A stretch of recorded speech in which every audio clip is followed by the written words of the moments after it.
All right, what's happening, everybody? Welcome back to another episode of Off the Demon Podcast. I'm here with my boy Jason. I'm so excited for everyone to hear his experiences, his life, his journey, why he decided to fold laundry with people in it. What really involves jiu-jitsu and how you develop a more passionate lifestyle via investing in fitness. So thank you so much for your time, brother. No problem. Thanks for having me come on your podcast. This is Yeah, man. exciting. This is my first podcast. Oh, And shit. with you. So yeah. Cheers, man. Yeah, cheers. Way to ring it in with the 12. I love it, man.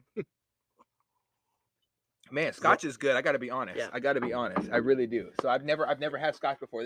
Thanks for introducing me to it. Glenlivet 12. If everyone wants to know what he's drinking, Glenlivet 12. This is his first time, and he's drinking it neat, no rocks, and he looks like he likes it. Yeah, I absolutely love it. This is insanity. I'm gonna be talking about this for a long time. Yeah. So thank you for introducing me to it.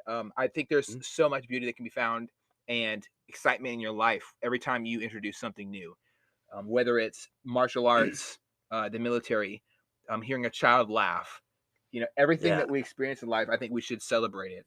And so thanks for having me celebrate something new. This is great. Yeah, no problem. Thank you. So jiu-jitsu, where did that start? So I think as a person, maybe as a man, I think a lot of us do have some level of interest in martial arts or some sort of a form of physical activity. With me and my personal upbringing, the way that I was brought up, I was bullied a lot. We can get into this later on, but I was born with like a cleft palate. Okay. So I was always picked on all the time. And that's pathetic, dude. I agree. and I could never defend myself, right? And so growing up in a military family, every 3 years we had to go from one military base to the other military base. Furthermore, my parents divorced early on, but my mom also married, like, say, another military person who was a lifer in a career. So the only people that I could actually ask for help to like defend me were like, other military kids. Like when we were living in Germany, for example, at Wiesbaden and Niederroden and Rhein-Main and Frankfurt American High School, all those guys had to like help me defend myself. I'm like, man, that's not cool. I should be able to defend myself, And so, fast forward, when I went into the Navy, that's when I put myself into, jiu-jitsu under Dean Lister. I was stationed on Coronado Island. Which is the best place to be stationed in the Navy, I have to say. Yes, agree. Yeah, weather is always 85, and it's just perfect all the time. All the time. Unless it's sprinkling, and then it goes right back to 85. Life is good. Yeah, around 1 p.m. Then it drops to like a healthy 80 when it rains, and then right back to 85. Oh, yeah. Really miss those days. Yeah, man. I can look back and remember it like it was yesterday. Yeah. Same. So when I jumped into it was called City Boxing at the time, and it was around 2002. And so Dean Lister was there. I've heard about him, read some reviews, but it had your typical boxing ring there in the middle. It had some mats, and it had an upstairs boxing ring with some MMA stuff going on. And I'm like, this is it. This is the place. And it was right down below if you're familiar with the Coronado base there, you go over the big bridge there, and you just drop into San Diego downtown. Oh, yeah. Boom, you're there. So from a perspective of a convenience, it was also perfectly convenient. You could literally run or ride your bike across the bridge. If you wanted to, yeah. Wouldn't recommend it, but yeah. Do not recommend. Yeah, that's a serious hill. You're gonna be exhausted by the time you show up. Absolutely, yeah. You'll be like, I'm tapped out. So yeah, so that's kind of where I started like my martial arts stuff. I did the typical, jiu-jitsu at night and the Muay Thai at night. So Muay Thai boxing and jiu-jitsu, and I just there's just so many good things that came about it. Obviously, you have your self-confidence. My self-confidence went up, self-esteem went up. Just the ability to get beat up and still be like, oh, I'm still alive. Yeah, all these people beat me up. Yeah, but I'm still alive. It's like a lot of things that in your brain you don't know the benefits of martial arts until you're in it. You can like theorize about it. You can read books, you can read magazines, but you never really actually fully get the concept of martial arts unless you actually immerse yourself into it, I think. So yeah, I begin to learn to love the pain. I really love Muay Thai. The thing about Muay Thai, just those leg kicks. I have long legs, so you can put a lot of power behind. Yeah. We look at the best kickers out there. Anderson of Spider Silva, with his kicks are devastating. Yep. because he's able to control it. Mastering your body is what I think another thing that we don't talk about often comes with different levels of fitness, whether it's calisthenics, bodybuilding, or just anything. When you're working towards mastery of a craft, which you never can master a craft, it's this endless journey, and that's what everybody who's working on a journey of self-discovery is always going to realize, that when you're working, but when you're able to work on mastering your craft with martial arts, with Muay Thai, those kicks get so serious. You know, even like we can look at Taekwondo or something like that. The kicks can be so overwhelmingly powerful. It's damn near crazy. Yeah. Yeah, if done correctly. Correct. Yes, And yeah. Otherwise, you're gonna have a really, really hurt foot. yeah. And hurt hip and all those other problems that come with bad form and bad technique. But yes. So and it was around that time too where I joined the Navy as an aviation electrician mate. And so my schooling was like really, really long. And I also wanted to go into the Navy SEAL program. What I had learned was in the Navy, what you can't do in the Army was you just can't go into the BUDS program. So I'm like, okay, well, this kind of sucks. So in my mind, I'm like thinking to myself, okay, keep doing jujitsu, keep doing martial arts, prepare myself, mind, body, physical. And of course, I'm still taking the BUDS, exams and just always running and always swimming, doing the pull-ups, like the basic things to pass BUDS, but also the martial arts concept. And then I started to like develop more of a love for it. And then I started to compete. I asked Dean and some of the other guys, like, hey, I really love this, but I want to learn this. How do I like push myself more? And they're like, well, recommend you compete. And so that's kind of when I really got the big bug. So I started to compete in in-house tournaments. I actually have some old video of it, and it's hilarious. I had hair then; it was funny, but I definitely just can't get over the idea of competing. really, Like I don't know what it is. I think it's such a beautiful, extraordinary thing that happens to us, man. Going against yourself. yeah, Setting trap. Can you set a trap fast enough? The questions start to show up. Can you set a trap? If they fall for it, can you seal the deal for an armbar? Can you do an armbar on somebody who's covered in sweat? This is why you finish the fight faster. How do you get past someone's guard? If that person's too powerful, if you can't go on either side of them, do you just pull their ankle towards you? All the questions show up, right? What do I do next? What's the next move?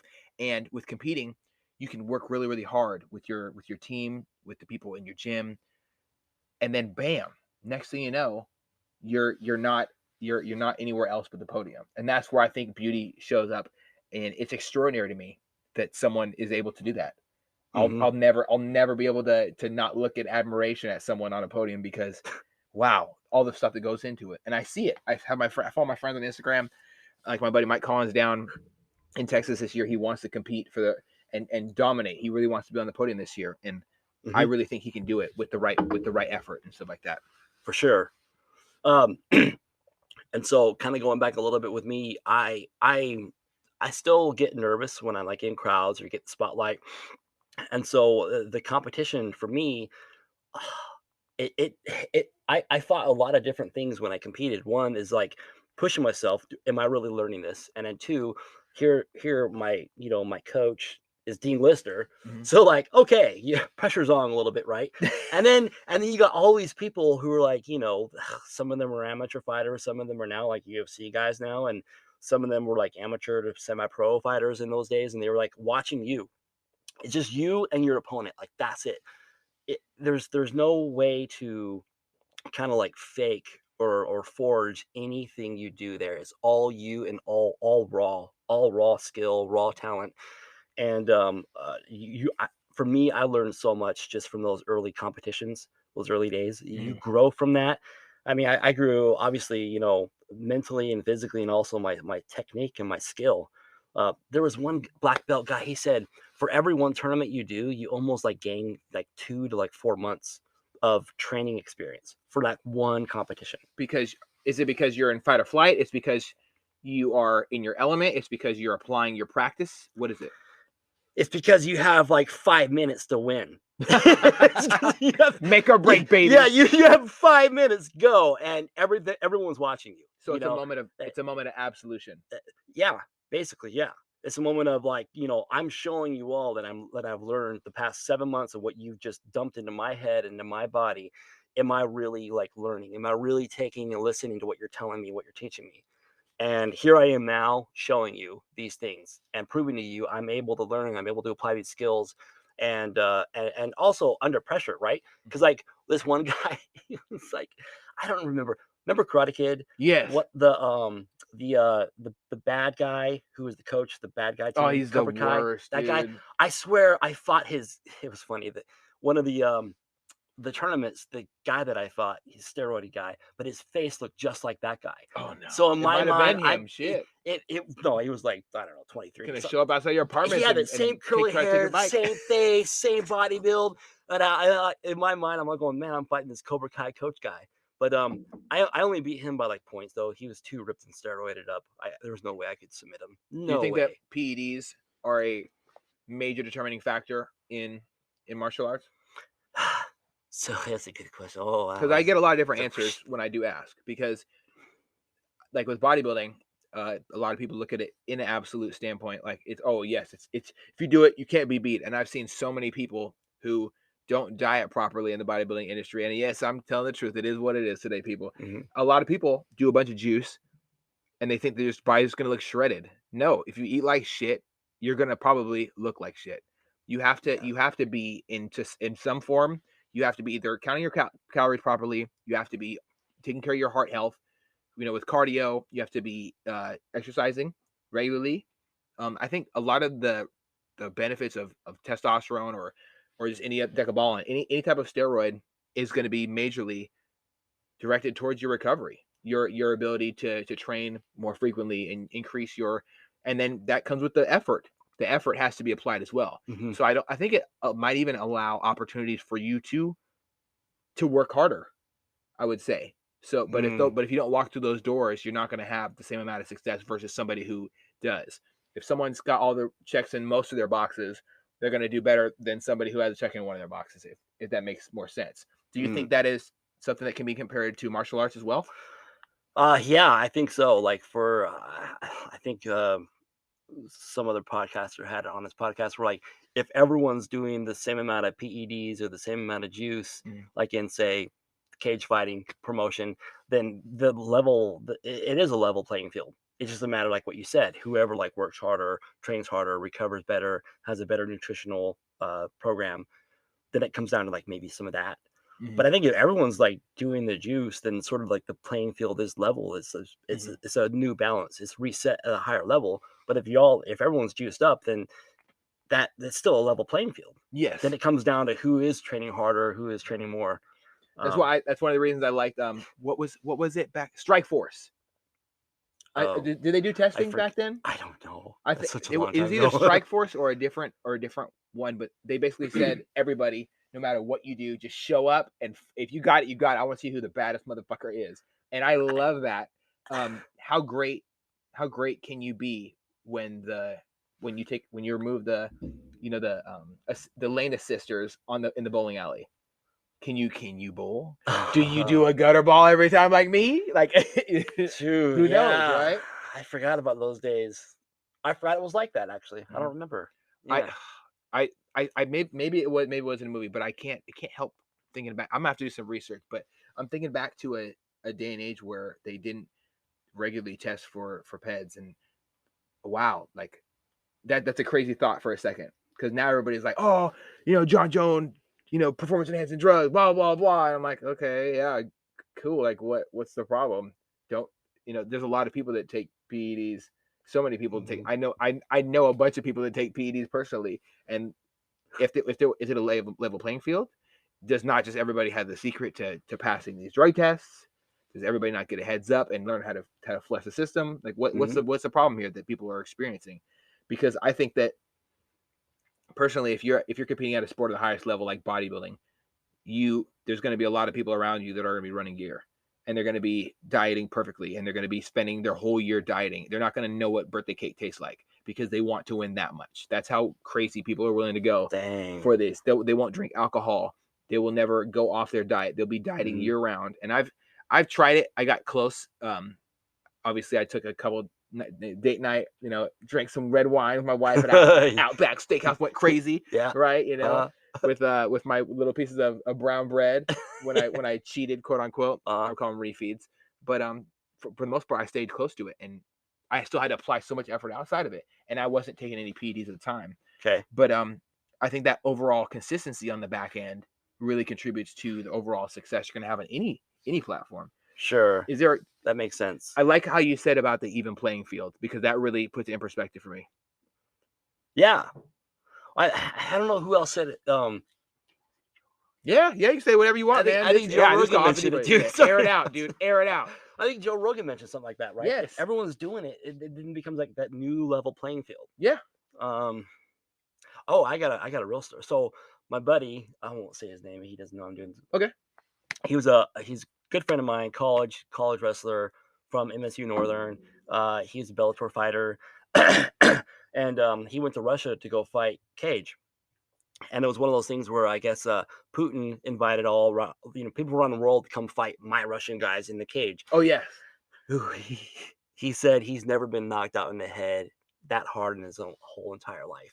He said the guys in the locker room, the Russians, were literally juicing right there in the locker room, like in front of them all. That's fucking crazy. Yeah, isn't that? Yeah, that's crazy. Yeah, right before the fight.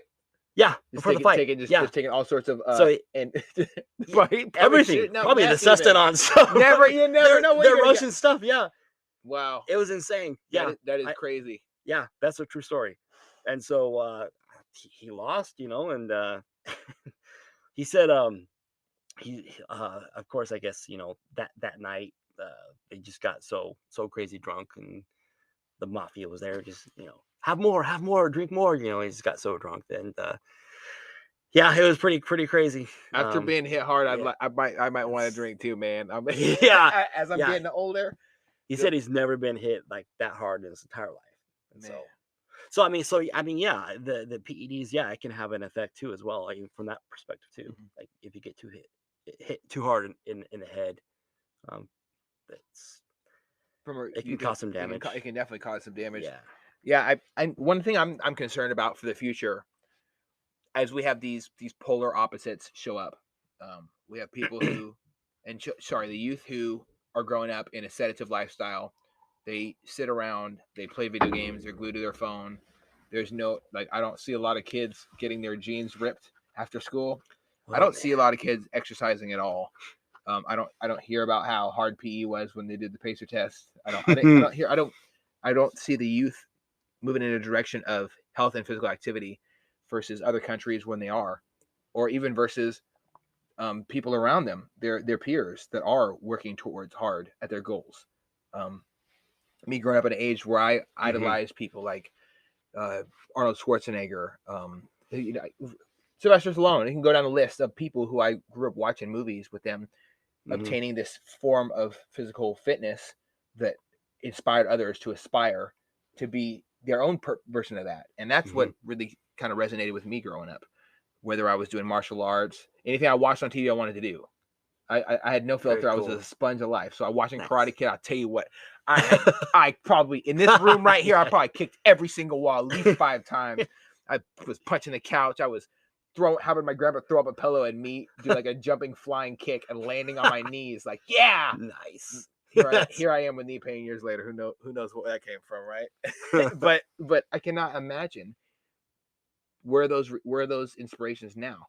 I'm obviously we have great individuals of our kind of generation. With Tom Hardy he stopped doing movies, and then bam, next thing you know, he pops out of nowhere, a purple belt, and just choking people out left and right.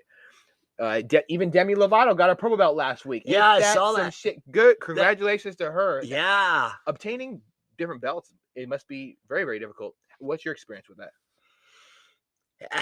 Consistency. It's just straight consistency. Keep showing up. Go to the gym. Have a humble attitude. Have a smile on your face. Keep asking questions. It's just the basics of life, I think. Just consistency, being persistent, and being deliberate in what you want to do, what you want to attain, what you want to learn.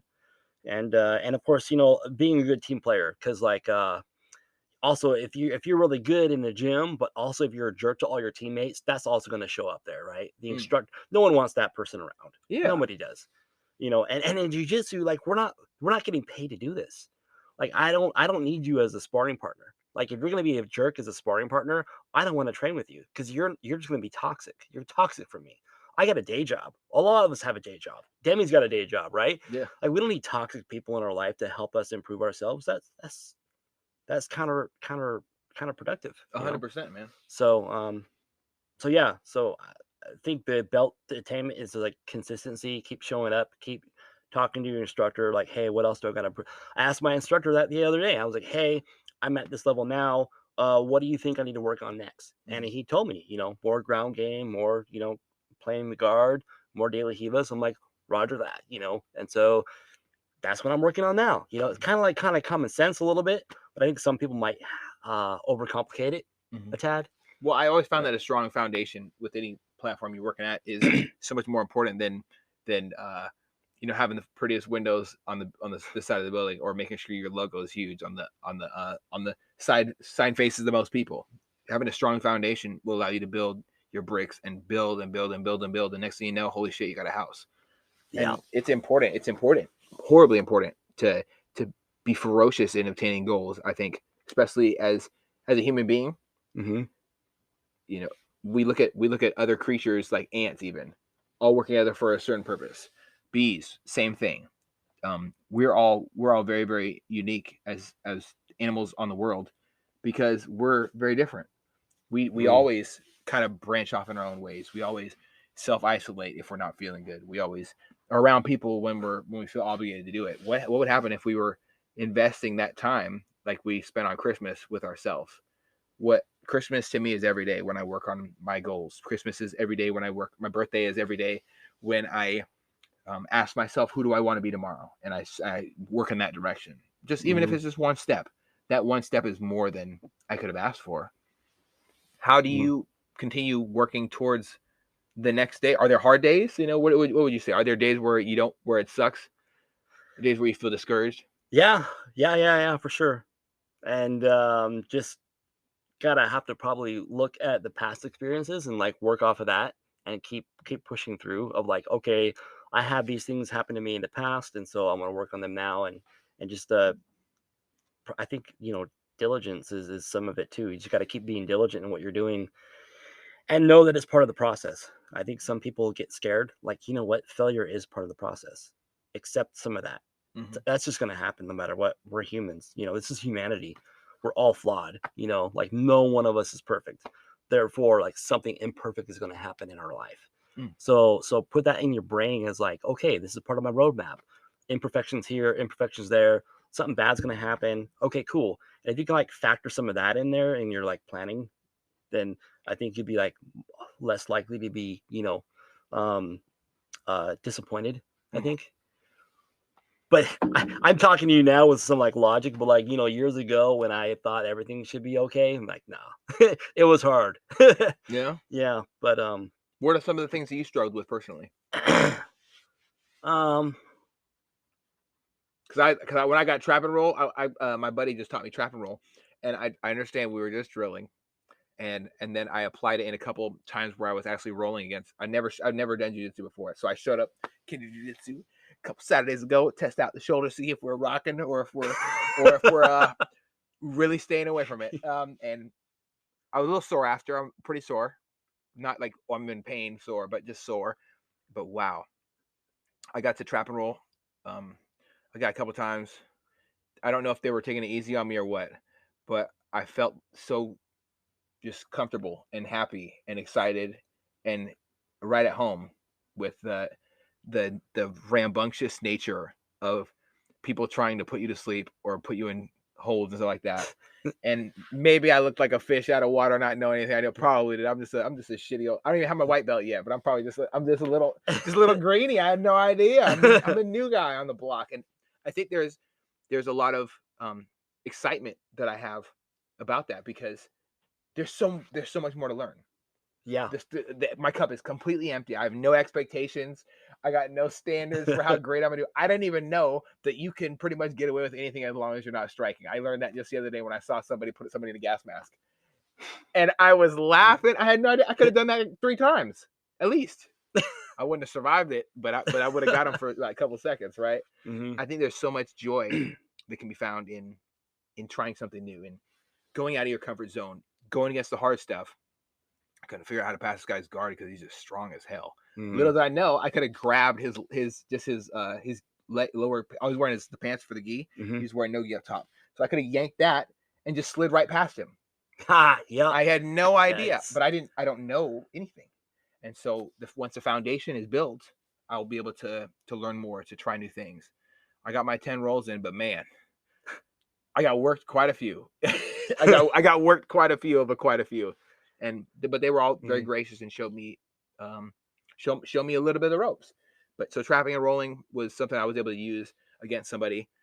Mhm. I didn't know if Good. they didn't anticipate me learning it the first day, but I learned it in the first like 3 minutes. They explained it to me. I had a great guy, Jeff. Shout out to you, big dog. And he's a brown belt, and he's also the instructor of the youth over there at Kindred, and he's just such a kind Cool. soul. I couldn't imagine having a great relationship with Mhm. everybody before I even show up there. But the shoulder thing has really been a bitch to work through. But I can't Oh. wait now. I can't wait. There's sky's the limit. Yeah, yeah. What was it like for you when you first started?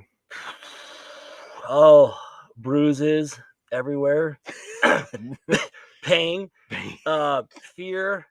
Uh, yeah, that was what it was like. It was pretty and I started like in 2002 where like a lot of these like rule sets weren't like really existing.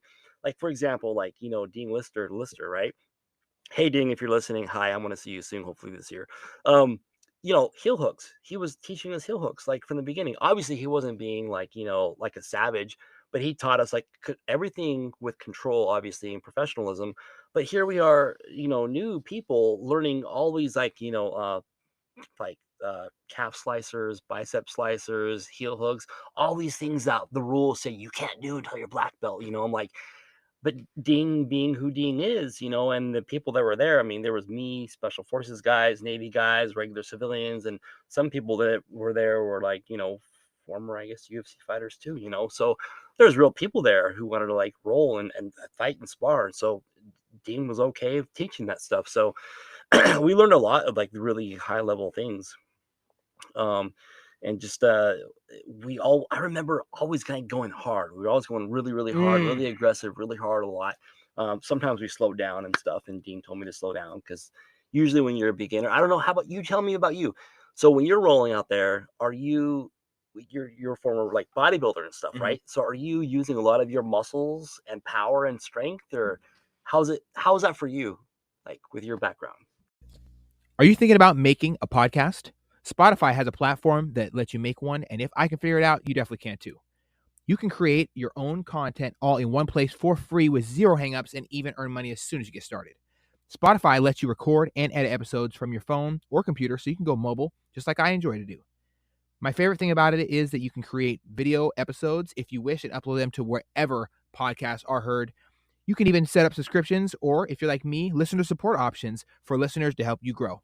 I 10 out of 10 recommend the Spotify for Podcasters app. Or, why don't you just step over to www.spotify.com/podcasters to get started on your own podcast. Well, my experience with Jiu-Jitsu has been just like everybody else's. I walked in, cracked my neck right and left, and choked out a bunch of people. No, I'm joking. My I'm it's kind of weird for me to honestly say it wasn't very humbling at all, because I walked in with a very, very humble, I'm here to learn, thank you so much for teaching me mindset. And simple things like how to I don't know, how to use your ankles as hooks, and how to make sure someone's face is close to your collarbone and trap them there. How to work people's elbows. I didn't even realize throughout my whole life, but I've been using things that are actually you would do while you're practicing jiu-jitsu in natural fights, and natural just joking around with my wife for years trying to dodge her punches and stuff. And so it's it's super healthy for me to have that weird realization that I didn't come in there with high expectations for myself.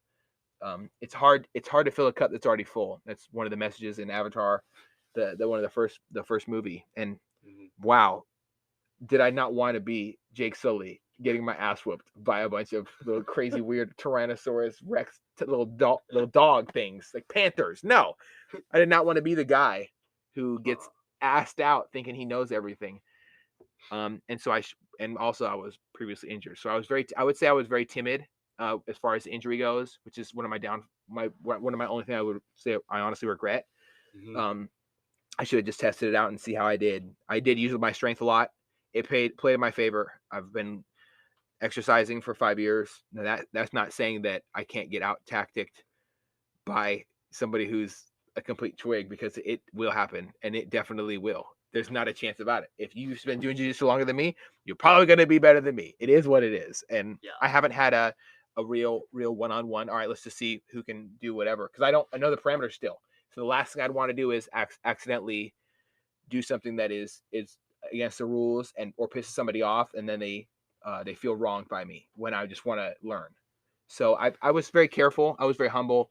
Took it slow for the first day, just open mat. I didn't get to do start of the class, the end of the class. It was just open mat, and I was very very thankful that the boys over there at Kindred and the girl as well who was there let me in to share the opportunity with them.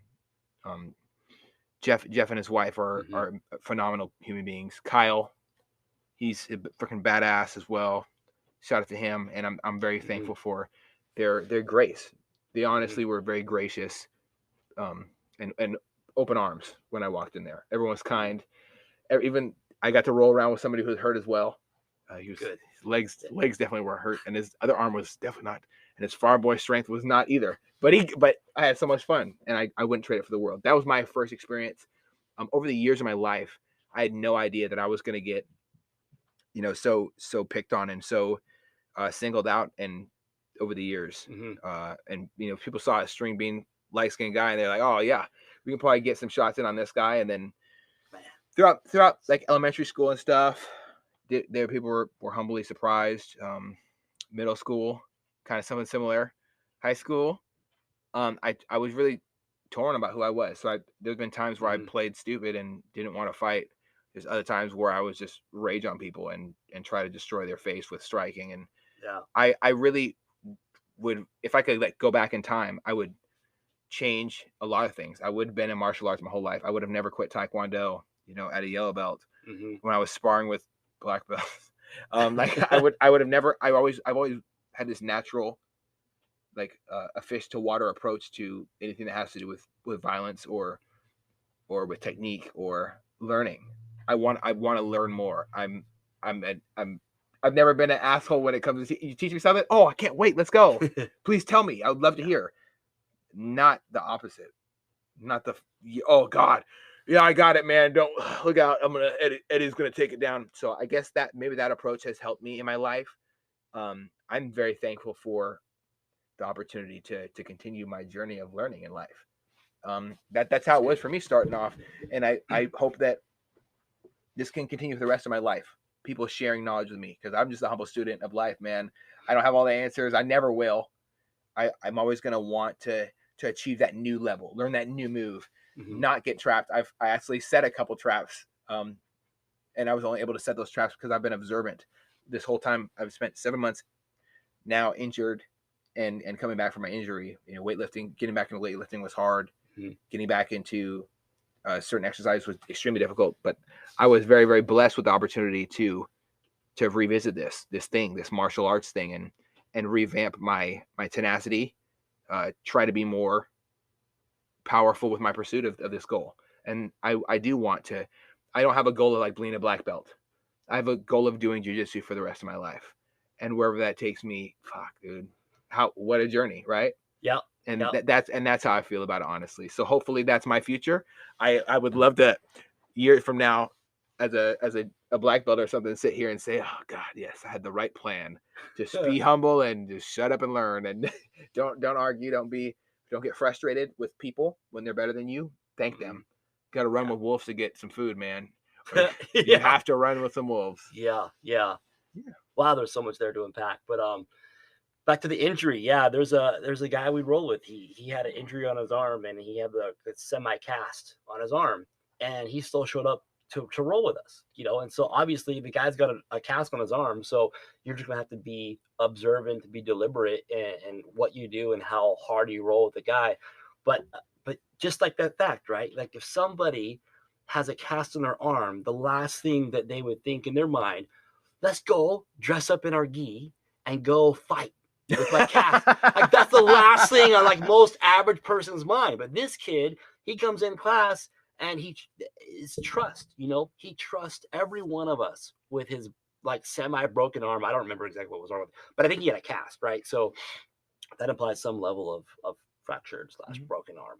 But no, every one of us was like calm, patient with the guy. We worked with him. We worked on him, with him on his right side versus his left side, and the feedback and the communicative way that we talk with each other when you're on the mats, is like you're rolling, you're into it. The guy's, injured, so you don't want to, be too rough. And you ask him, hey, is this enough? Is this too hard? Do you want me to slow down? And I think that also builds another component within martial arts and training and rolling that I think you don't get in life, right? Like the place that I work at right now, like there's a lot of like, the comfort zones are a little probably too far, but like in jiu-jitsu, you don't have a comfort zone, No. right? The whole thing is uncomfortable. Yeah, it's uncomfortable, right? I didn't realize how much sweat was going to drop on me and how much I hate being underneath somebody while they're trying to choke me out. Yeah. And then they get behind me and then I'm like, fuck, here we go. Yeah. I think it's the arm and neck choke, or the shoulder and head choke, or one of the basically I was like this. I don't know the name of it still, but I was they had me trapped like this a lot, and they just put me out. And I learned very quickly that it's important to tap. Don't be full of yourself. Tap when it's time to tap. Yeah. Not me. Oh no. I would have hated to aggravate my shoulder, because when it gets pissed off, especially it's pissed off. your hurt one right there, right? Yeah, 100%, man. And what happened to that, by the way? How did you I ended up tearing my shoulder at work. I tore it was a slap tear, and also I completely devastated one of my ligaments behind it. So it's done. It's done with certain parts of fitness, sadly. Wow. And I've been slow to accept it, but I talked about it last week with my bodybuilding coach. It's not going to probably happen again ever, but that doesn't mean I can't be into fitness, right? So it's just not, I'm never going to look the same unless I do 6 stem cell therapy. And I don't have that in the budget after not working for 6 months. So right now, maybe in the future, I'll figure it out. I heard stem cells pretty expensive. Yeah. 10 racks, but 10 racks to have for like a brand new shoulder. I think it's worth it.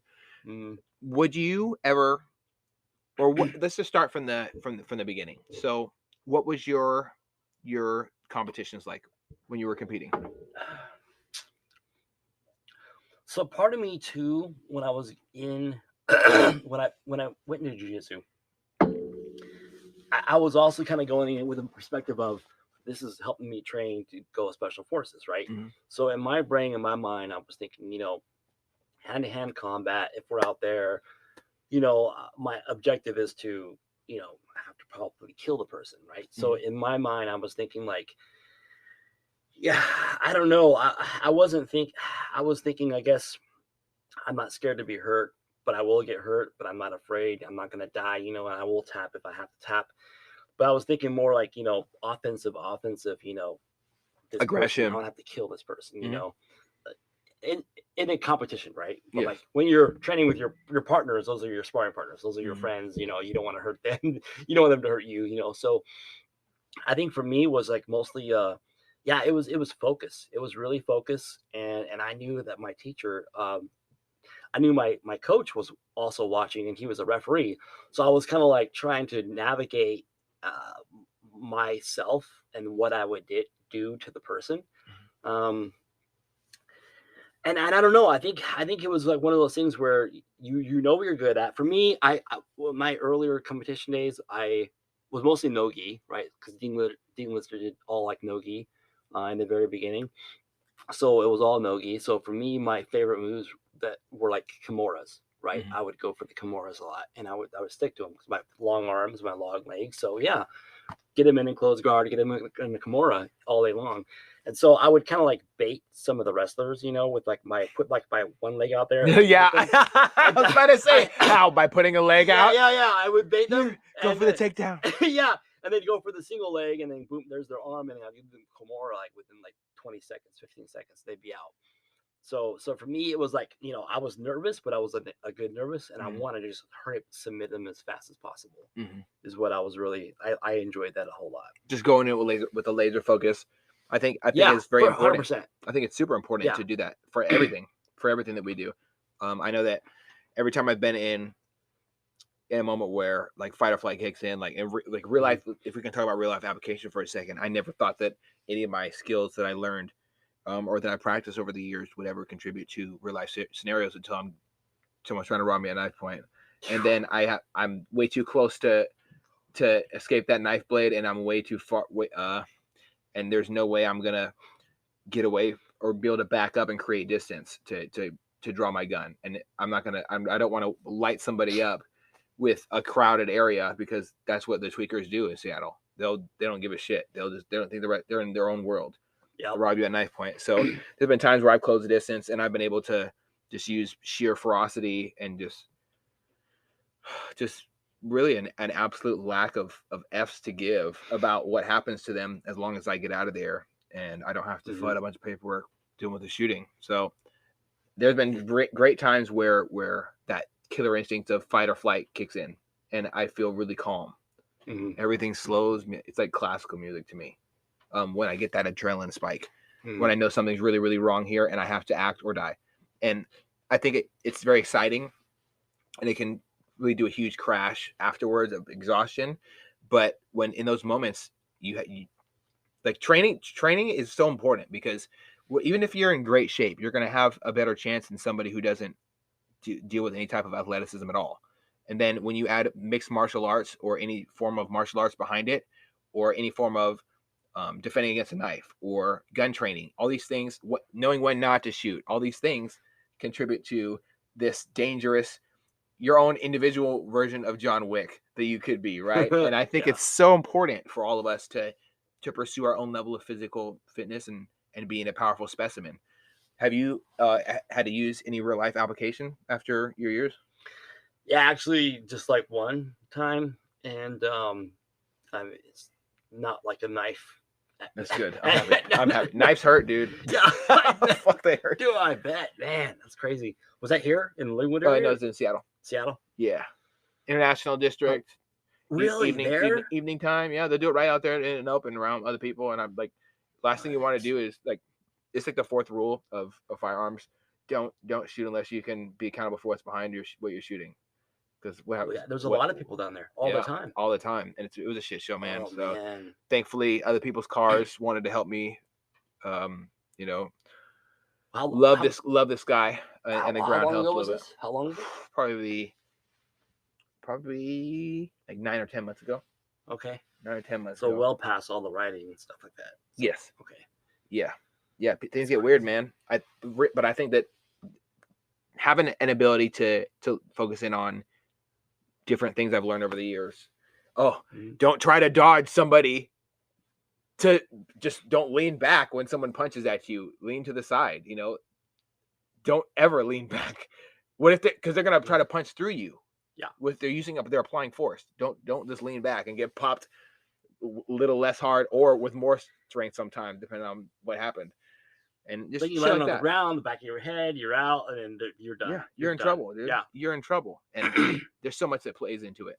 So I'm thankful that I was able to walk away from that situation. Yeah, man. Glad you did too. Yeah. Yes. Pretty shady stuff down there in Seattle. Oh God, yeah. I would love to avoid it, but unfortunately, that's where the money's at for me. Well, what was? You asked me about our practical story. Yes, practical story. Yeah. This one's kind of good. I like this one.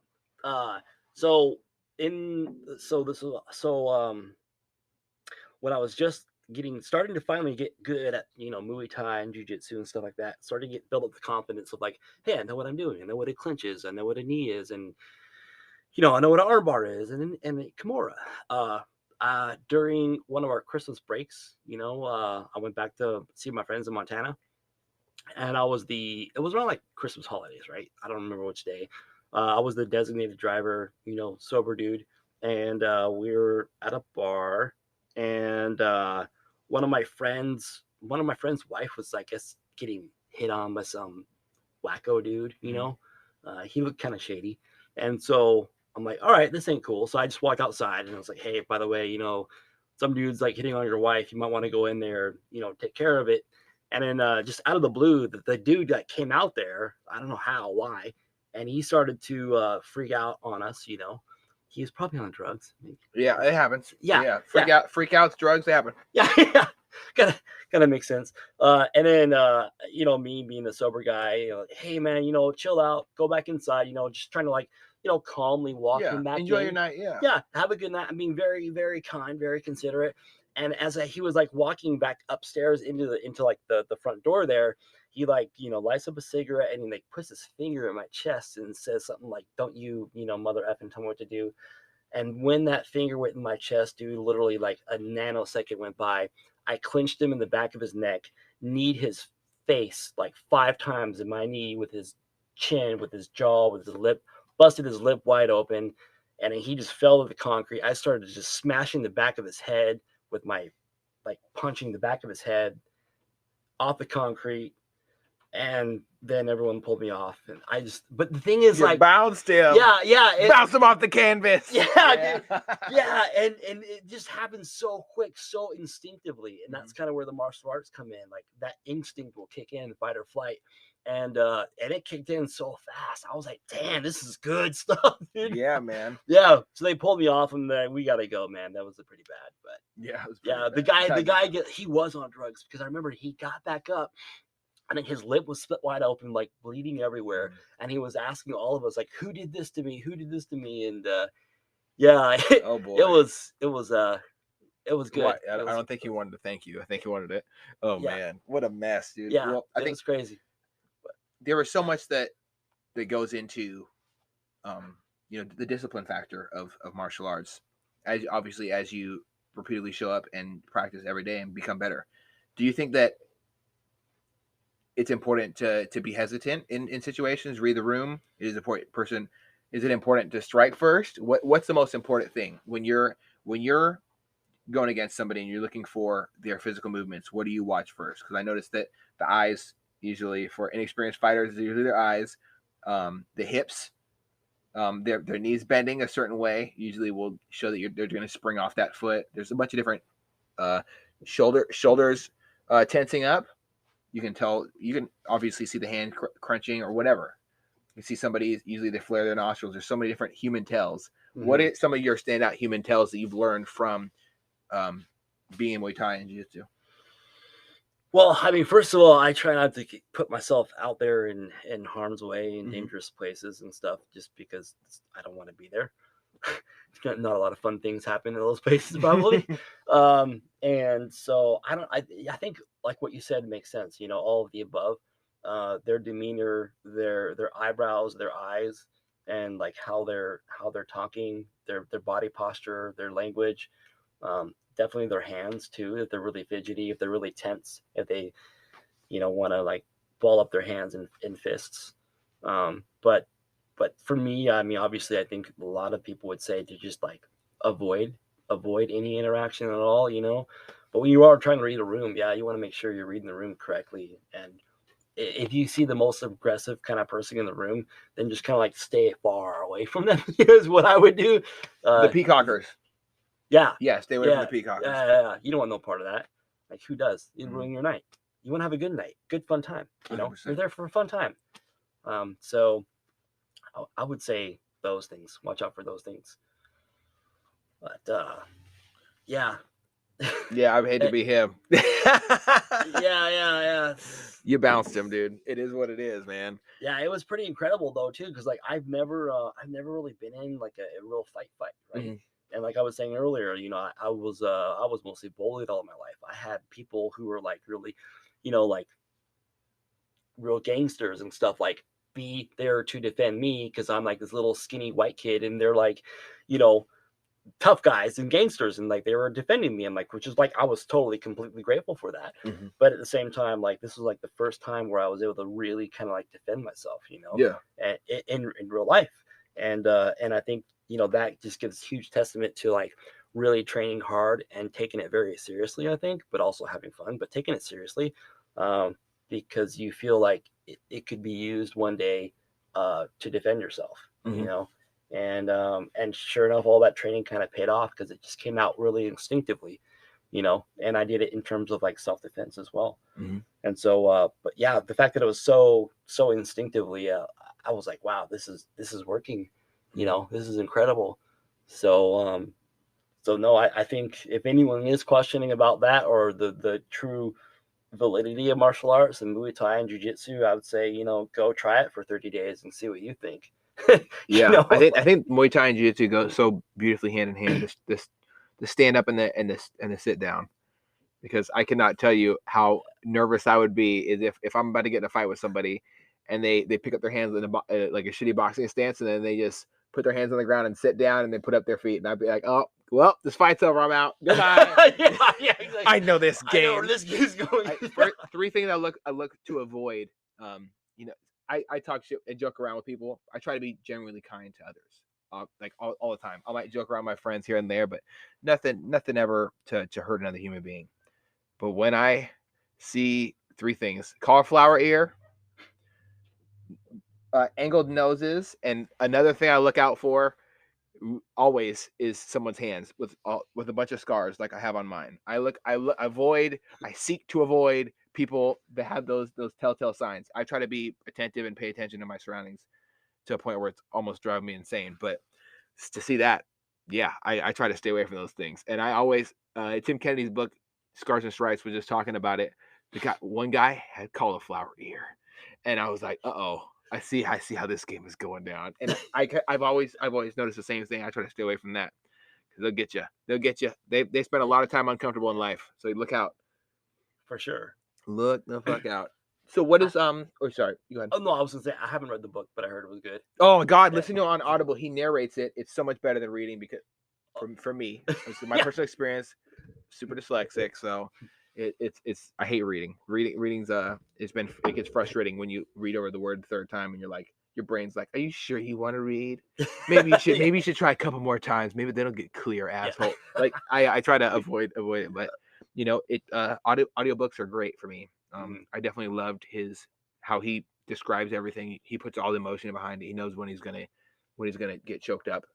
He knows when he's gonna talk about how bad he hates human traffickers and stuff like that. It's all great. It's Wow. all great. 10 out of 10 recommend Audible. Okay. Um, Check it out. yeah, Scars and Stripes. Listen to it right now. I Okay. would too. I Okay. love it. It's great. What is one of the most standout experiences you've had just with competing? Oh boy. That's a tough one. Standout experiences. Um, I would say probably okay, no, yeah, back in the day when I was starting out in the Navy, um, Chris Brennan, when he had his gym there in Irvine, he had a like Chris Brennan, in-house tournament, like a smoker for jujitsu, Mhm. and yeah, this was uh Dean came up for it. There was some other people from our team there, but the people in my bracket were like all Marines. They were school in Camp Pendleton was right there, right? Mhm. So they were all school infantry guys, and there was like 4 or 5 of them that I had to go plow through. And for me, I'm like, because I knew, I mean, at that time, Chris Brennan was like really, he's still great. He's a great guy, you know. But then he was like still on the world tour and still fighting, I believe, right? So here we are, with my coach, Dean, and then Chris Brennan there being the referee around all these like fighters, right? So the people I competed with like were all Marines, all schooled in infantry. So for me personally, I felt like this is my time. This is my time to like really prove myself, what I have, who I've got, and then what my skill level is, and in front of all these great people. They're all great people, And so for me, I kind of like I was nervous, but a good nervous because I put that all in like more positive nervousness, Mhm. instead of negative nervousness. There's probably a better psychiatric name for I would that. say, But you being nervous is a good thing because it's just shows that you want to do great. So you were yeah, excited. You were passionate about greatness in that moment. yeah, I was very focused to do good and to win, but like win with like technical proficiency, Mhm. not just like accidental win. Yeah. So yeah, I every guy competed. They were all really good long fight, and some of them were also wrestlers. My background was in wrestling, and so one of them I kind of like out wrestled a little bit, which was cool. One of them I baited with the Kimura.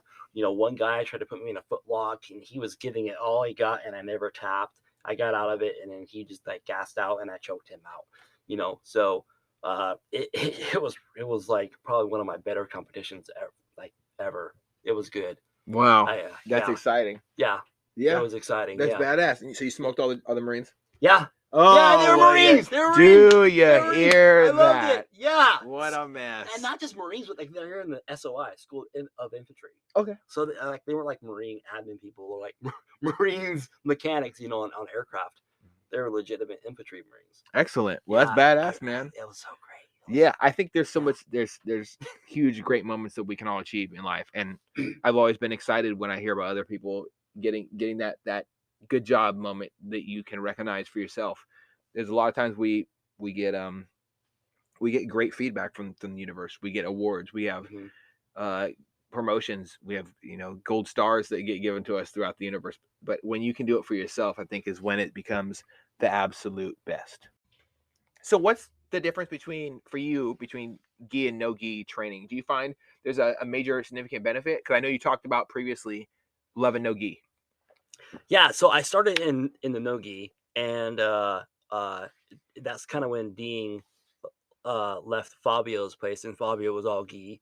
And then when Dean started winning, the ADCC competitions, and he started to only train and teach in no gi, and so I didn't know any better. I'm like, okay, cool, no gi is great, it's the best. And I mean, in the street, when you're on the street, if you have to get into a fight, you're not going to be grabbing people's pants, and you're not going to be Well, they're trying to trying to grab punch you or someone's hit you with shit. t-shirt to choke them out with their t-shirt, right? So I'm like, fair enough. So no gi it is. And then, but now that I'm in the gi competing and learning, I feel like there's some habits correctly that I need to stop doing in the gi. But you just Mm. can't do it. And those are just bad habits. And I'm working on those, and I think I am improving. But like there are some major differences. Like for example, like in the gi, you got material. You can grab the material and still Like the Pell. yeah, you grab the lapel, you can grab the belt, you can grab the lapel and Dude, do the some belt chokes. between the legs and Yeah. yanking up to crush their balls is the coldest move I've ever seen. I could not believe that shit is Oh. that's legal. God, but you can't do a knee bar, but you can crunch somebody's nuts. Yeah, I Yeah. don't know about that. Who's in charge here? And so like for example, like in the gi, if you're in someone's close guard, you want to get out of close guard, you got the Toriano to do. You can grab the inside of the gi pants inside of the knees, grab them and then bring them in. Well, you got to know you can't do that. And so there are some major differences that changes your game up a little bit. But for me, I mean, I was struggling really hard in the gi when I first like started jumping into the gi, and so I think I'm getting much better. But there are definitely some major differences for sure. Mm. Yeah. So, what is the top three most important moves, holds or chokes to learn when you first start? If you're training gi versus no gi, like three for both. So if you're training the gi, I'd say, I mean, I'd still say some of the basics. I would still say the arm bar, the triangle. And I'm a little well at higher level. It's harder to get it's really hard to get a Kimura on a higher belt. But for me, I mean, I'm not black belt, so for me, it's a little easier to get a Kimura on somebody. But I think you can still get a Kimura both in the gi and in the no gi. Um, s- I would say those are probably like the three uh, basics for me is what I would think those would be like the three basics. Mm. Yeah. Okay. Badass, man. But other people might have different opinions. Well, that's just your this is all about your Yeah, experience, man. yeah. I know that everybody feels differently about the journey. There's people who like cookie cutter programs, others who like, just simple walkthroughs and they never even roll. I know a couple people who don't even really go hard ever. And I Uh, think that's okay. Everybody yeah. has different experiences and wants to know different things. Um, Mm. I spent months learning, just watching people uh, choke other people out and watching other people put it in other people in compromising positions and learning from that. It let me know when I was in the reds, the orange, the yellow, or the white, the yellow, and the orange and the red zones. Because I call them, or if I'm in the orange, it's like, oh shit, red, I'm gonna pass out. Orange, you're compromised and you need to get out of here now. Yellow, we can still play around here. And white, I'm completely dominating this situation. As soon as your threat indicator shows that you're in trouble, I try to bail out of there. There was a time where I was rolling a couple Saturdays ago where um guy went for a freaking like wrist lock on me, and I Oh, I just shoved him off me, and then he pulled my other wrist down. It was almost like he had a plan, like, oh, this guy looks like he's just kind of trying to muscle his way through this. it probably was planned. So he set a trap for me. I fell into the trap. I just went in full mount. As soon as I could, I tried to Kimura him, and then he was so mad that he set a trap, pulled me down, and tried to get my left arm in a wrist lock or left hand in a wrist lock, and then I went for a shot for a Kimura on him. While I did it, I put the full weight of my shoulder into his chin, and he was pretty unhappy about that too. I hope he never listens to this. He's gonna get my ass next time. But I realized that it's almost a dance of who can choke the other person out, who can submit the other person the fastest, and how can you not fall for their traps. It's chess with your body. It's three-dimensional warfare. It's everything that you would. It's every complex issue that you could ask for all at once, troubleshooting it. So, and with your mind, body, and spirit, man. And wow, do you have to have your ego in check before you get wrecked? So, Yeah, yeah. Like for me, I kept the memories of So when you go into work at the Navy, you go into like the locker room, you change out, and of course you're half naked. You put your coveralls on. Well, when I was starting to begin both Muay Thai and Jiu-Jitsu, I had bruises and big welts on the back of my leg from all the Muay Thai kicks, and just like shins all beat up, bruises all my back and they were everywhere, right? yeah, you I get looked like, housed. yeah, everywhere. And so part of me was to like determine, am I getting better? And for me, the am I getting better is when I have less or fewer bruises. And so the guy, so when we would show up to work in the morning, we're all changing out. They'd be like, dude, Pess, what's with all the bruises? Like, well, I'm doing jujitsu, doing these things. Like, okay, yeah, fine, dude. Are you gonna be okay, man? They thought, like, they kind of joked, was like, hey, man, you're getting beat up. I don't think this is your stick, bro. Like, you better just like, bro, you're getting beat up. But like, then I would Did start you come ask in. them? Did you do the old fashioned way and ask them to check you out right there to there? No, You ever, I don't think no, I wasn't in that frame of you mind. guys never you guys never sparred in the berthing or anything like that? I wasn't on the ship. Okay. Yeah, I was on land. Oh, So sick. Okay, sweet. yeah, I was on station in HSL 45. Okay. So it was like a flight. We had like our squadron.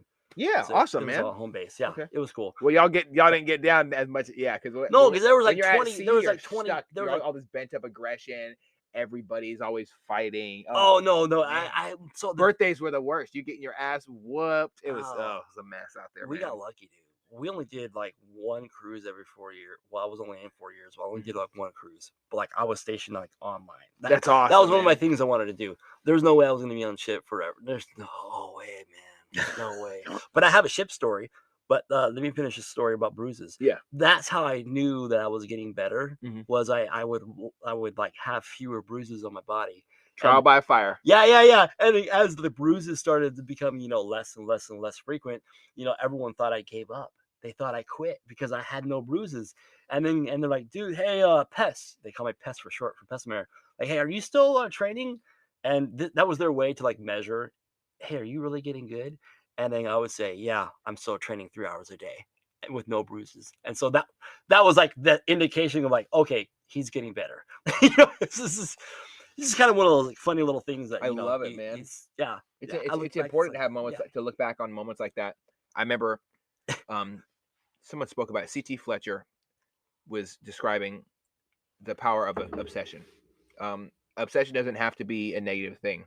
If you're obsessing over another human being, you might have some serious freaking issues.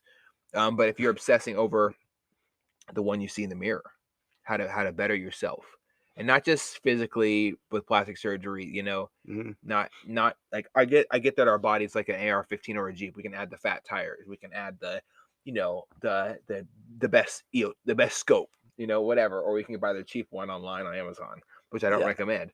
I think we should all take care of our bodies the best way Yeah. when we're pursuing that level of greatness. I don't think there's anything that can be similar to it when you're obsessing over great being better every day.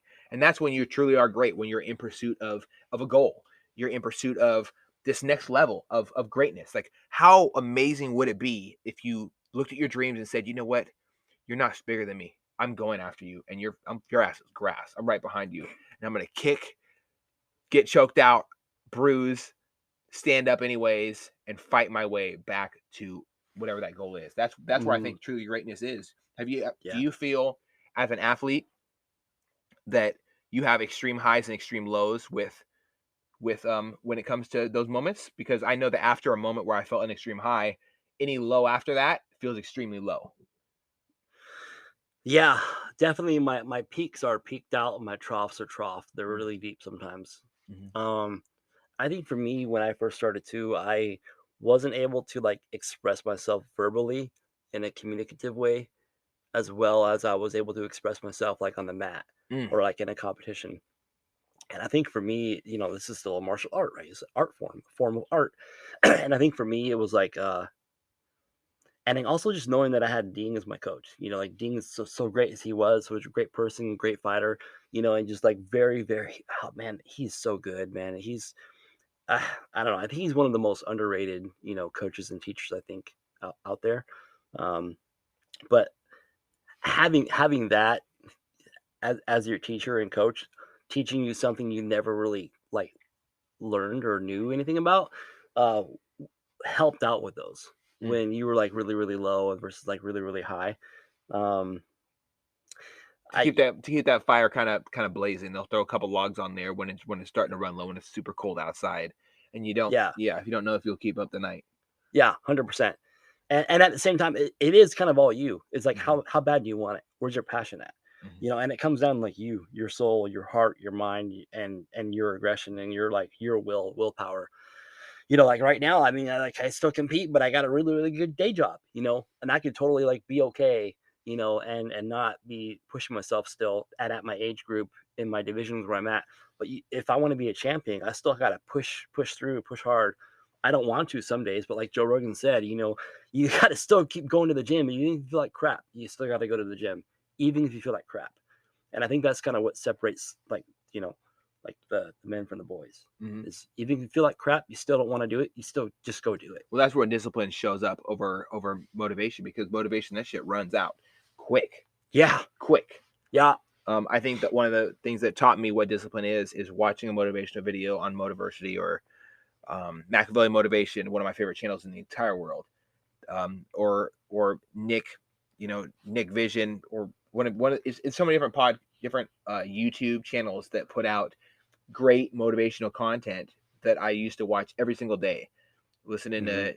to ET and just so many others. That is what kept me and reminded me of what discipline is, because they gave me new bars of what discipline is.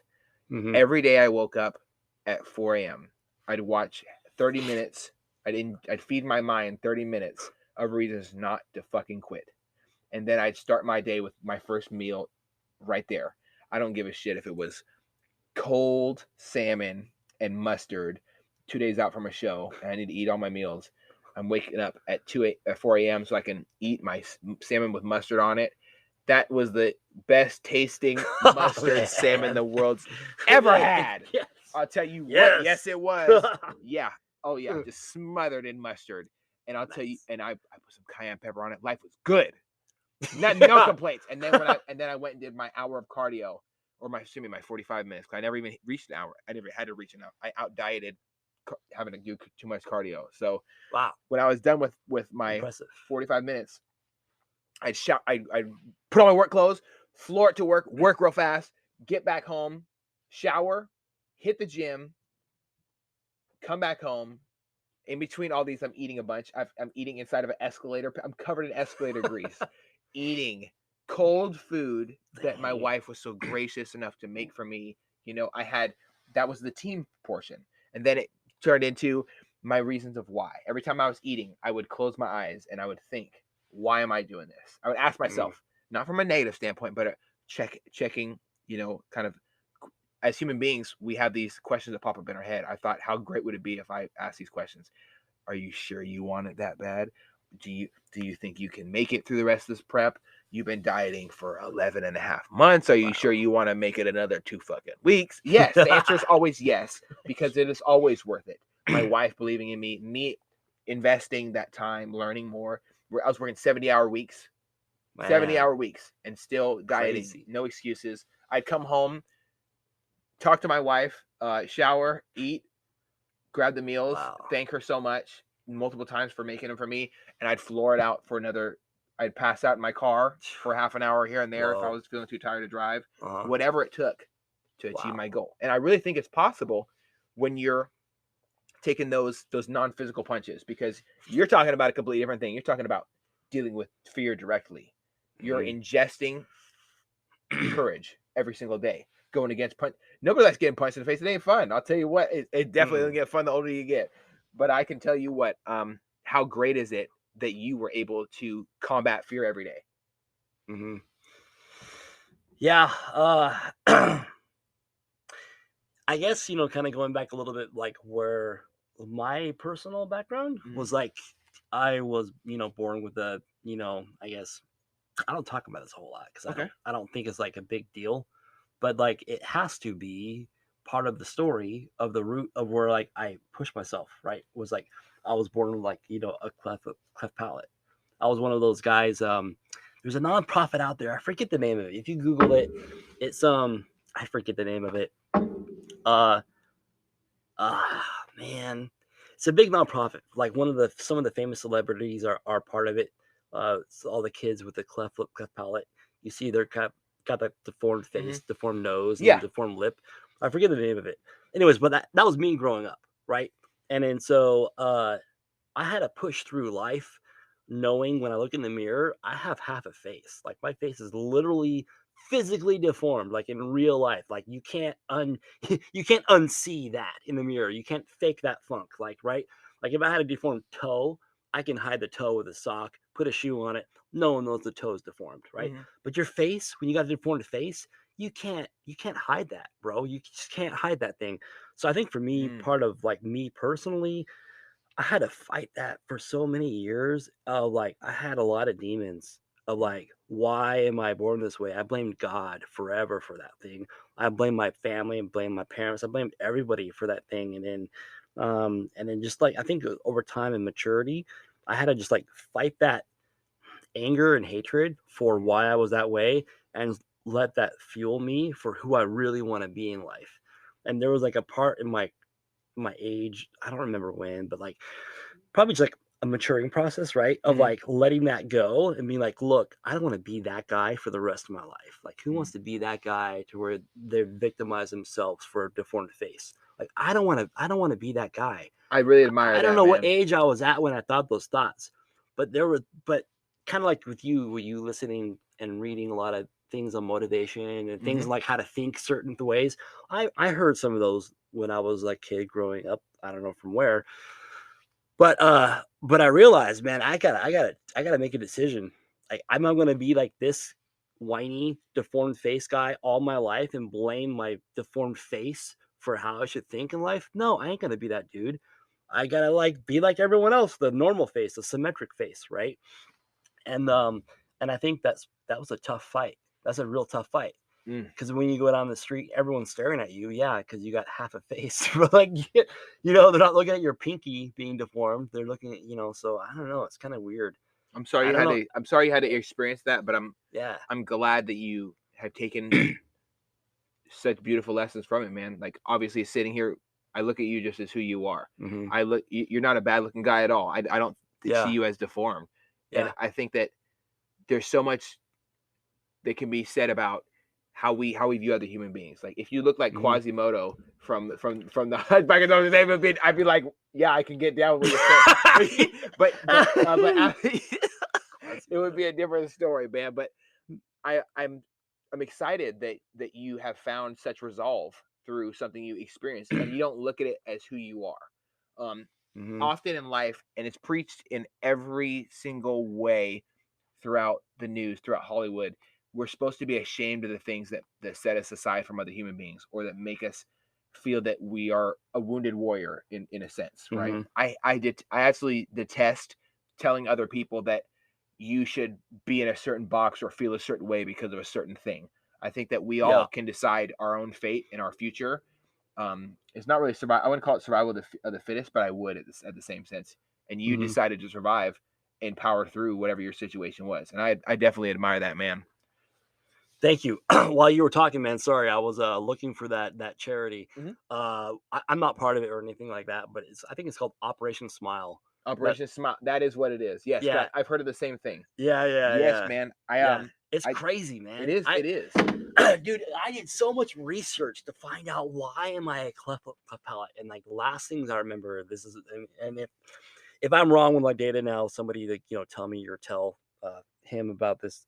But I think it was like 1 out of 746 or something like that. Mhm. Get this thing, and I thought so. I was conceived in Okinawa. My parents were stationed in Okinawa, and I thought, and then back then Okinawa was like smog everywhere. It was like really Yeah. bad. But then I remember also meeting some other people when I was in the Navy. I had some coworkers, and he told me one of his kids also had a cleft lip, cleft palate, Mhm. right? And I'm like, okay, cool. This is interesting data point in my brain. Then I asked him, like, hey, where were you when you had your baby? And it was like some like regular, natural, non-smoggy place. I'm like, okay, well, No, it's not it, the it's smog. not the Damn it. smog. It's like, I almost got you, yeah, smog. I know. Yeah. Yeah, Oh Okinawa. man. Yeah. Fucking Okinawa. Anyway, so like, I don't know, man. I'm always like, I had like a small mental quest of like, Mhm. how does this thing happen, or where? Or why is And this my situation? yeah, yeah, like what is the science behind this? What is Mm. the science behind it? But anyway, nonetheless, then but so then I guess there's some celebrities who have the thing there. Yeah. I had a Yeah. kid in my school who had a cleft palate, and I had no Oh, idea until you literally just spoke about it today. huh. And he was being treated poorly one day by somebody, and I punched the guy in the face Yeah, who said it. boy. Who said it? I'm thinking Yeah. back, and I'm like, I knew I was in the right. I knew I Yeah. was in the You right. were in the right. But Yeah, bro. I don't like bullies. They really hurt me, man. Yeah, yeah, yeah. How many Hmm. there we always wonder about that kid that disappeared in high school and where they Yeah. went. And sadly, Yep. I just had a guest recently on, and Miss Christina, it broke my heart to hear about her struggles with bullying, Hmm. and her struggles with mental health, and her going to a treatment facility to help her kind of Oh no. regain the love of herself. Okay. And it was really, really tough for me to sit there and hear her. And she saw a friend that she was in middle school with that disappeared for like 6 months. It was in there. Oh And wow. she brought up the fact that we always wonder about that kid that disappeared. A lot of the times those kids don't find facilities to find help, or they don't find self-love. They find Yeah. a knife or a pill bottle or a gun, which is even worse. Hmm. All these things are horrible. Yep. Hurting yourself is never a positive thing. And I think we do it every day, subconsciously, and consciously as well. We don't believe in ourselves. We look at things that make us different. Like, what if I'm just going to give you a very polarized example, and it's going to Sure. be an honest one. If somebody called me oppressed, I'd be livid with them, If someone called you because oppressed. like oppressed, Okay. like because of my skin color, I'd probably rage out.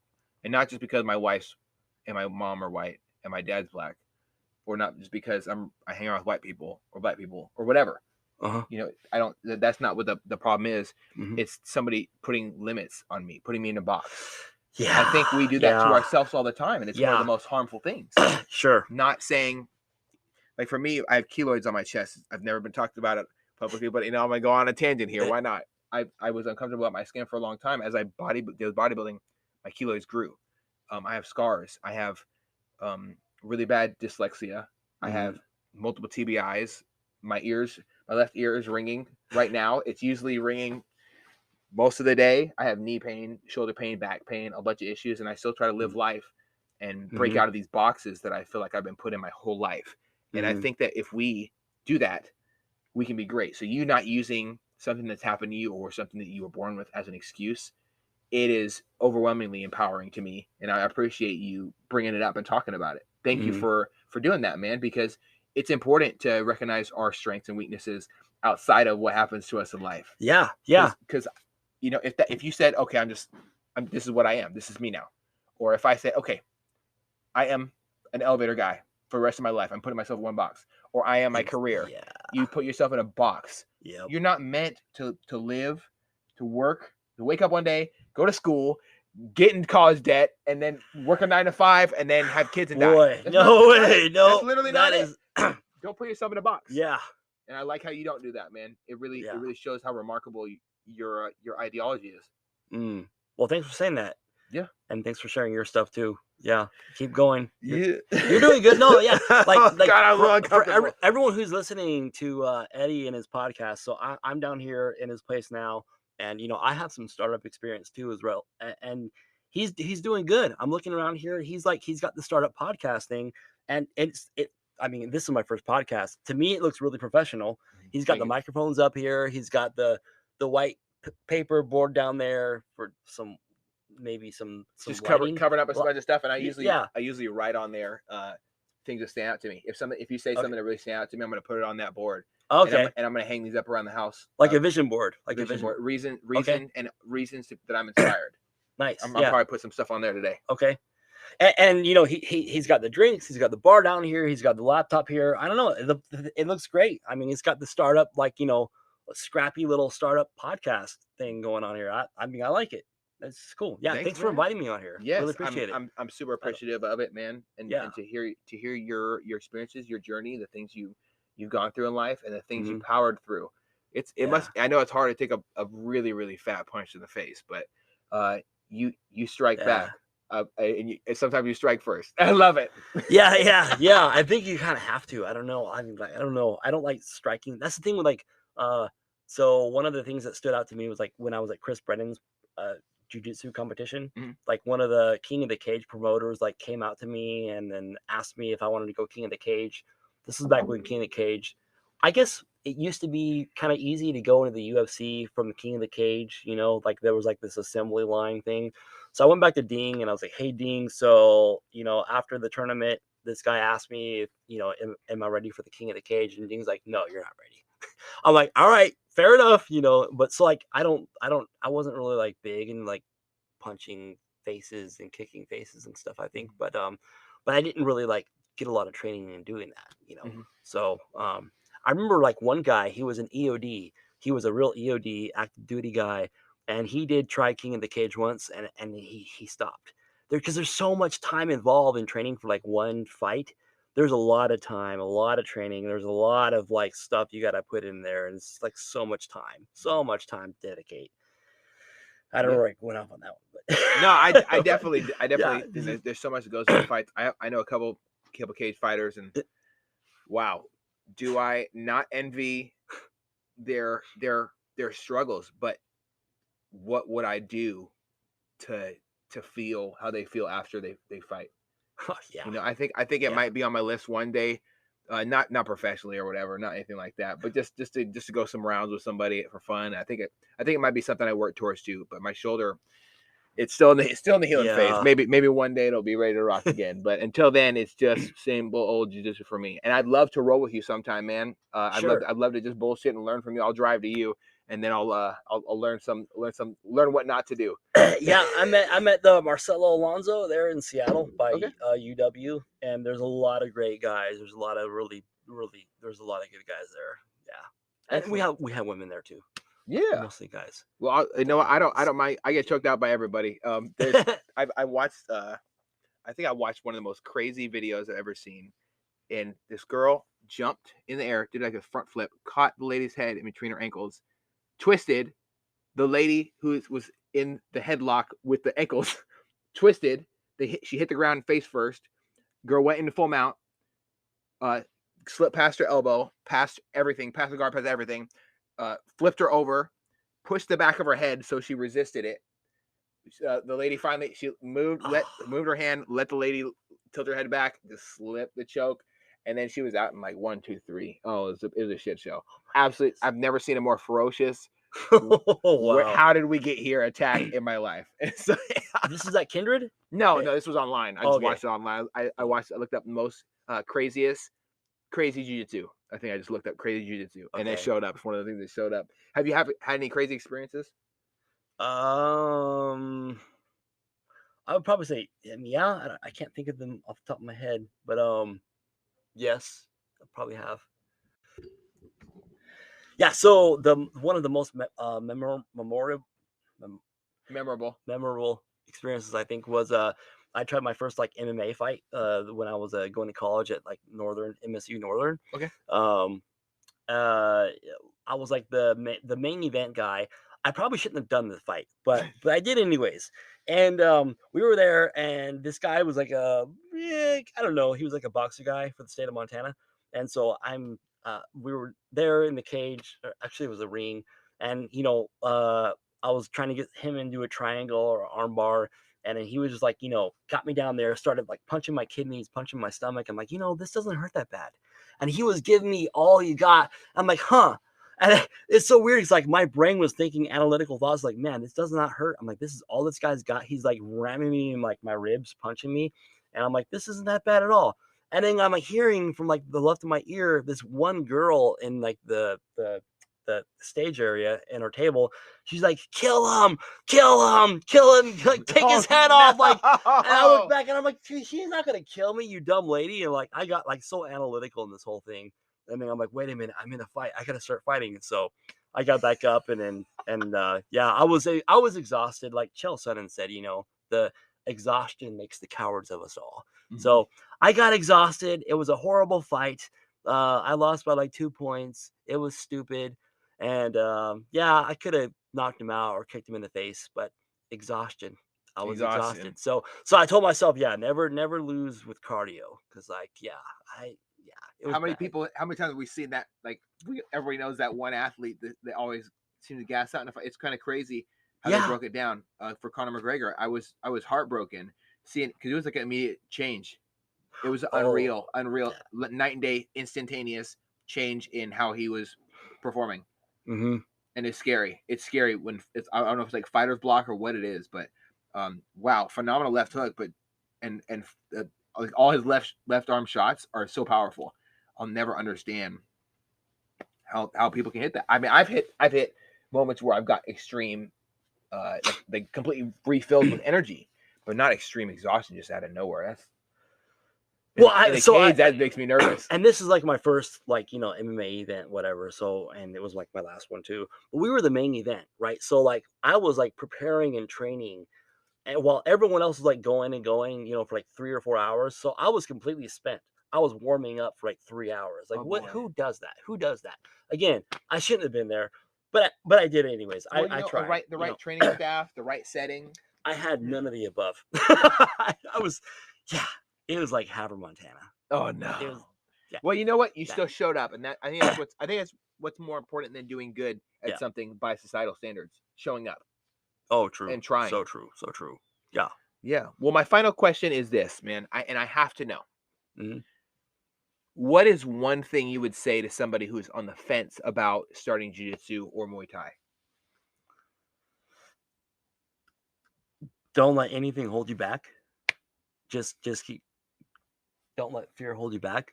Go do it, and let your experience be your lesson.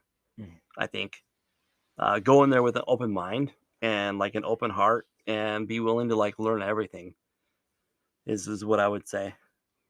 Absolutely, man. Well, I'm not on the fence, but I'm still gonna take your words as wisdom, and I really do want to say thank you so much for taking the time out of your busy schedule to sit down and discuss your journey, the lessons you've learned, some of the experiences, the highs and lows. some of the downs we talked about, and I'm super excited to have you on another time to talk about your military experience in a different episode, man. Thank you so much for really introducing me to Scotch whiskey or to Scotch. It's so much better. It's so much better than regular whiskey. I had no idea. I feel like a grown up now. But all jokes aside, Yeah. man, thank you so much for the trek, making the trek up here after work. I know it's been a busy time in your life, and thank you for sharing your life with me. I appreciate you, brother. I really do. Yeah, likewise, Eddie. Thank you for inviting me here. This has been really cool, fun, exciting times. And I learned a lot too about podcasting and like interviewing and talking. And I hope everyone was able to take a few tidbits of good information from all this. And yeah, and definitely I would love to come back at some point. Sometime. Hell yeah, man. Yeah. We'll break down what the Navy's like. Because I was the seagoer. So we'll touch on that stuff. I actually have a real like boat story about jiu-jitsu. Oh shit. Yeah. Well, let's go. Come on, tell me before we wrap it up. All right. So everyone like apparently some people told other people that I'm a jiu-jitsu guy. We were the Airedales, the air people. So we were on a small boy, right? We were on the cruiser, which is we were a plane captain of the USS oh gosh, Stennis. It was Stennis. Okay. So we did a Westpac. And we did the whole U.S. international thing in like May 2004, right? Okay. So it was like both a Westpac and both a world war simulation. And so apparently, like he's from Washington State. I don't remember his name. Anyways, this guy, he was also like a wannabe Navy SEAL. He wanted to go into SEAL training. Apparently, like he was also like the toughest guy on the ship, jiu-jitsu guy, right? On a different ship. He was on the same ship. Oh shit! But he was like ship's company, like you. Uh-oh. But I'm an Airedale guy, so we're temporary. So here we are, these Airedale like flyboy Navy guys who only come on the ship like 6 months out of the year. Who are they to come on our ship? Like that's kind of how some ship's company thinks Time about for us. a turf war. So anyway, so they found out I'm a jiu-jitsu guy, and I talked to him. I'm forgetting his name, starts with the C, Cunningham or something. I don't remember. Anyway, so like, hey, dude, let's train, let's roll. We talked about like, they maybe, want to be going to buds and everything else. And so finally we were down there in some berthing area where there was a bunch of sewage pipes and everything around us. It was the worst place to do jiu-jitsu. We did like a smoker fight tournament, like 10 minutes or something like that. And all of his guys were around us. And dude, we were going, this guy was good. Who had the bets? Did they have bets? I don't even know. I was scared, dude. Cause like, dude, I'm like, this is their home, this is their ship. I'm the Air Navy guy, dude. And I'm like, and they're all like, take him out. Fucking kill him. Yeah, dude, it was great. So like for like 9 minutes, we rolled hard, man. I finally got him into a triangle, and he tapped. He said, yes. And I was like, yeah. It was like, yeah, but it was nuts. It was crazy. And apparently like that was like the first month on the ship. We were on the ship for like 8 months. So after that, I became somebody, like, I don't know, like, the reputation, I guess, like the went around. legend. Yeah, it was kind of scary, but kind of weird. Like, who would have thought? Like, this is the stuff's in the movies. Yes, like, this is the stuff's in the movies. Is like, that movie shit, man? They let you down there just birthing to like do a tournament and stuff. Like, they could have a knife and like stab me. I'm really surprised they didn't have bets going. You should have took at least some chips or a couple noodles home. I'm sure they did. I wasn't even thinking that. I was thinking. Where's my cut? Where's my belt? No, I was thinking, do not lose against this guy. Oh man, dude, it was really good. I think normal human combatives are so important for establishing camaraderie, because after that, you're one of the guys, right? Yeah, we're just all friends, and I think it's a kind of a normal thing we do as men. We kind of clash. I can't speak on women, but I can speak on men. We kind of clash with each other sometimes, and I think it's really cool when we can do that in a way where it brings us all closer together instead of more distance, because there's enough violence, there's enough negativity and division in the world without adding to it, man. For sure. It's a badass story, dude.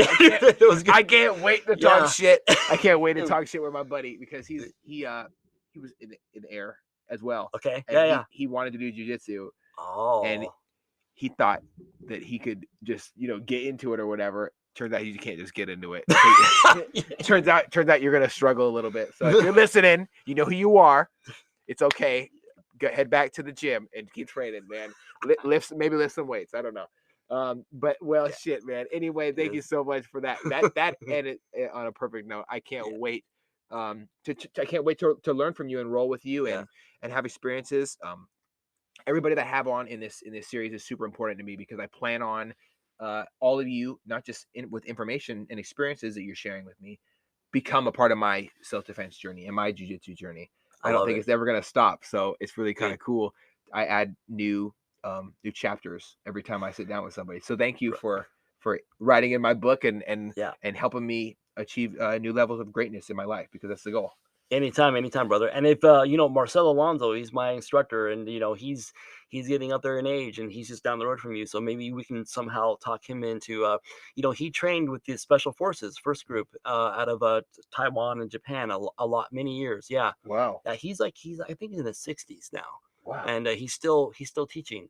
So he's got big into the Special Forces down in JBLM and teaching. So I'm sure we can talk him into maybe somehow coming here. Maybe we can go I to go the to him. gym. Yeah. Yeah, I'll probably go to him in the gym. Yeah. And next time I'll go But to you as it'd be well. really, really cool. Yeah. Yeah, Yeah. that'd be Cool, badass, brother. man. Yeah, it's been great. That'd be This has super been great. awesome. Well, I Yeah. appreciate your time, man. And I also appreciate everyone as always for listening. This has been another episode of the Off the Deep End podcast where we talk about all things that normal people are maybe a little bit worried to talk about or they're not ready to share that vulnerability over a camera. There's a reason why we don't use a camera for a lot of our episodes because it allows us to have this regular just conversation between two human beings and share our experiences, the love we have in our hearts, the frustration we have at our sins, the guilt, and kind of open it all up and let it out and just throw it in the fire and let it burn.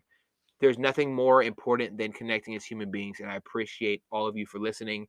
Thank you for tapping into another episode, and I hope you all have a beautiful week. Stay tuned for the future because he will be back, and I cannot wait for that. But also, in the next couple weeks, your boy might be putting on a gi. So I'm excited for that. Thank you Yeah. all. Make sure to head over to my Facebook page and let's continue the conversation. Honestly, on Eddie Lowry Off the Deep End podcast Facebook page or my Instagram at This Is Eddie Lowry. Links will be down in the description. Please do stay in contact. Much love to everyone, and as always, I hope you have a fantastic night.